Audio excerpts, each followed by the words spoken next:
ICC यानी international cricket council ने Pakistani cricket team के तीनों फॉर्मेट कप्तान बाबर आजम को बड़े अवार्ड से नवाज दिया। पाकिस्तानी क्रिकेट टीम के तीनों फॉर्मेट कप्तान बाबर आजम ने विराट कोहली के साथ साथ सचिन तेंदुलकर के भी बड़े रिकॉर्ड पाश कर दिए। आपको मुकम्मल डिटेल देता हूं, लेकिन उससे पहले अगर आप बाबर आजम के फ़ैन हैं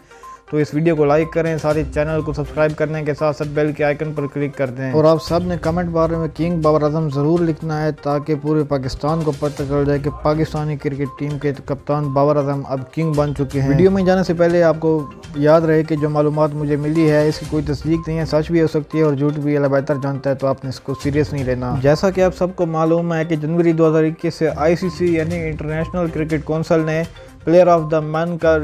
अवार्ड देना शुरू किया है और पाकिस्तानी क्रिकेट टीम के तीनों फॉर्मेट कप्तान बाबर आजम वो वाहिद बल्लेबाज हैं जिन्होंने आईसीसी का ये अवार्ड 2 दफ़ा हासिल किया है। इंटरनेशनल क्रिकेट काउंसिल ने पाकिस्तानी क्रिकेट टीम के तीनों फॉर्मेट कप्तान बाबर आजम को मार्च 2022 का सबसे शानदार और सबसे अच्छा बल्लेबाज करार दिया है, क्योंकि पाकिस्तानी क्रिकेट टीम के तीनों फॉर्मेट कप्तान बाबर आजम ने ऑस्ट्रेलिया के खिलाफ ओडीआई में 2 सेंचुरी और टेस्ट सीरीज में 196 रन बनाए थे। इसके साथ साथ सेंचुरियां बनाने वाले सचिन तेंदुलकर का रिकॉर्ड पाकिस्तानी क्रिकेट टीम के तीनों फॉर्मेट कप्तान बाबर आजम ने पाश कर दिया है। पाकिस्तानी क्रिकेट टीम के तीनों फॉर्मेट कप्तान बाबर आजम ने ओडीआई में ऑल टाइम रैंकिंग में